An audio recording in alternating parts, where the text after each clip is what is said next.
Régime paléo ou régime cétogène, lequel faut-il choisir? C'est ce qu'on va voir dans cette vidéo. Peut-être qu'aujourd'hui vous posez la question de savoir finalement quel type d'alimentation vous devez choisir suivant vos objectifs santé.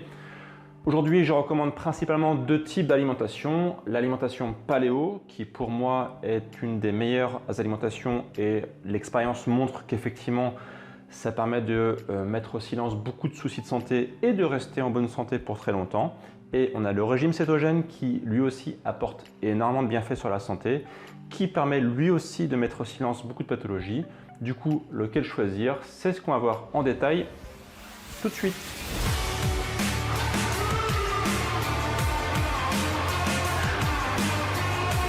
Si justement vous vous posez des questions sur le régime paléo, savoir finalement qu'est-ce qu'on peut manger, quels sont les aliments types, quels sont les menus qu'on peut mettre en place, j'ai une formation gratuite d'1 heure qui vous accompagne, qui vous prend par la main, qui vous explique en détail comment mettre en pratique une alimentation paléo dans votre vie. Cette formation, elle est tout de suite disponible. Le lien est dans la description de la vidéo. N'hésitez pas à vous inscrire, c'est gratuit. Vous recevez une vidéo par jour pendant plusieurs jours et vous aurez ainsi toutes les billes pour choisir en âme et conscience si l'alimentation paléo est faite pour vous. N'hésitez pas, le lien est dans la description et je vous mets aussi le lien juste ici dans la fiche. N'hésitez pas à vous inscrire, c'est gratuit et moi du coup je vous retrouve juste derrière. Alors déjà, il faut se dire que l'alimentation paléo et l'alimentation cétogène sont plutôt proches. C'est plutôt des sœurs, on va dire. L'alimentation paléo est en grande partie basée sur l'alimentation naturelle de l'homme, l'alimentation historique, celle qu'on avait avant l'avènement de l'ère industrielle, qui est aussi basée en grande partie sur le schéma de l'homme préhistorique, l'homme chasseur-cueilleur, qui a de nombreux avantages sur la santé, notamment qui permet de mettre au silence beaucoup de pathologies modernes en revenant à un style de vie qui est optimal pour l'homme. Finalement, on met toutes les chances de son côté pour ne pas avoir les problèmes qu'a apporté la civilisation, comme justement le diabète, les maladies cardiovasculaires, etc., etc. Alors déjà, il n'y a pas un seul type de régime paléo. Le paléo est par définition multiple, puisque le but c'est de consommer ce que la nature nous offre. Et la nature nous offre bien des choses différentes suivant l'endroit où l'on est. Par exemple, si vous êtes en Amérique du Sud ou en Afrique ou au pôle Nord, vous ne mangerez pas la même chose. Donc déjà, il n'y a pas un régime paléo.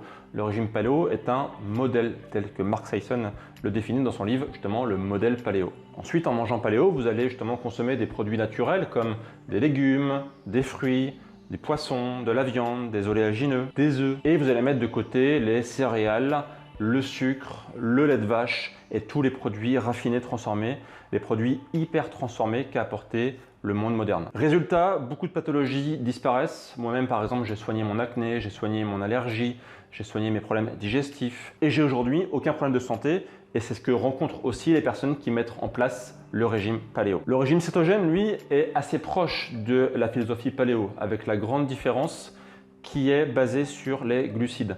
Dans le régime paléo, on consomme des glucides, principalement d'origine naturelle bien sûr, donc ça va venir des fruits en grande partie. Le régime cétogène, lui, va venir absolument diminuer la quantité de glucides pour passer sous la limite des 50 grammes de glucides par jour. Le but du régime cétogène étant de passer en cétose, autrement dit d'avoir justement ces fameuses cétones qui vont remplacer le glucose pour l'énergie immédiatement disponible.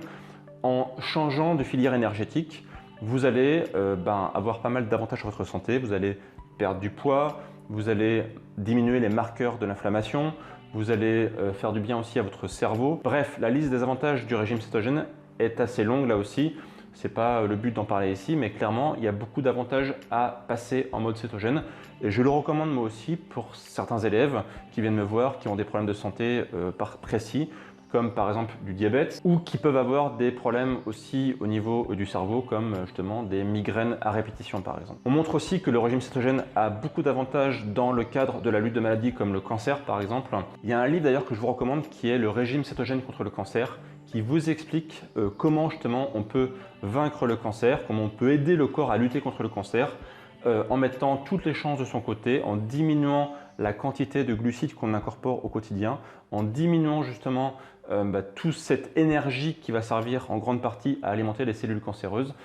Il y a eu des résultats très concrets. Beaucoup de personnes aujourd'hui ont des résultats vraiment très intéressants avec le régime cétogène pour lutter contre le cancer, n'hésitez pas à consulter ce livre, je vous mets les références dans la description de la vidéo. Et justement, aujourd'hui, ce serait un petit peu mon point de vue global, c'est-à-dire que je mettrai le régime paléo pour le quotidien, pour les gens qui n'ont pas de gros problèmes de santé, qui veulent se maintenir, qui veulent avoir une santé optimale, qui veulent aussi forcément partager des moments sociaux, qui veulent se faire plaisir en consommant des fruits en quantité normale, on va dire.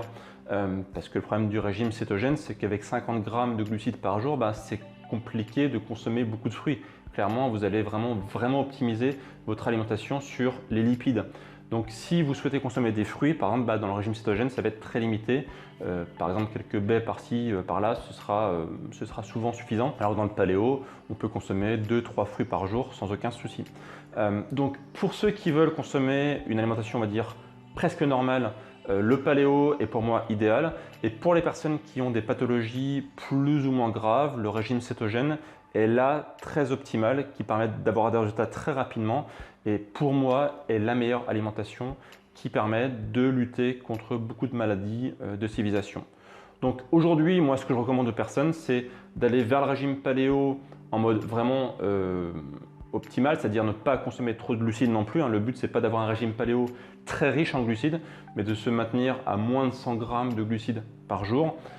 Bien sûr, ça va dépendre après, il faut optimiser suivant le type d'activité physique, mais en moyenne, pour quelqu'un qui a une activité normale, moins de 100 grammes de glucides par jour en mode paléo. Et pour quelqu'un qui a aujourd'hui des pathologies comme justement du diabète, un cancer ou qui veut perdre du poids très rapidement, alors le régime cétogène me semble optimal et là du coup on passe sous les 50 grammes de glucides par jour.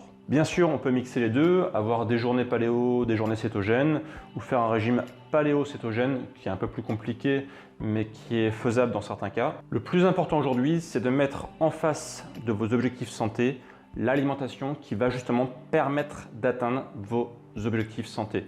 Si c'est avoir une santé optimale et la conserver le plus longtemps possible, l'alimentation paléo me semble idéale. Si vous souhaitez vaincre une pathologie importante comme le cancer, le diabète ou même perdre du poids très rapidement, dans ces cas-là, le régime cétogène me semble optimal. Encore une fois, il n'y a pas de bonne réponse au débat. Le but, c'est vraiment choisir l'alimentation qui va répondre à vos objectifs santé. Puis on peut très bien varier, passer d'un peu de paléo à du cétogène revenir au paléo. Il n'y a pas forcément de religion, bien sûr, c'est à adapter et à optimiser par rapport à votre style de vie et par rapport à vos souhaits au niveau de votre santé. Si justement vous souhaitez en savoir plus sur l'alimentation paléo, je vous mets le lien dans la description d'une formation gratuite pour vous aider à démarrer l'alimentation paléo et ne pas faire les erreurs de débutant. Ce lien est dans la description de la vidéo, je vous mets aussi juste ici. Question du jour, quel type d'alimentation vous avez aujourd'hui? Comment vous pourriez la définir? Plutôt paléo, plutôt cétogène ou même pourquoi pas végétarien? Dites-moi ça en commentaire, ça m'intéresse, on pourra en débattre ensemble dans l'espace commentaire. Si vous souhaitez en savoir plus, je vous mets une vidéo complémentaire ci-dessous et moi je vous dis à très bientôt pour de prochaines vidéos. Et d'ici là bien sûr, prenez soin de vous. Ciao!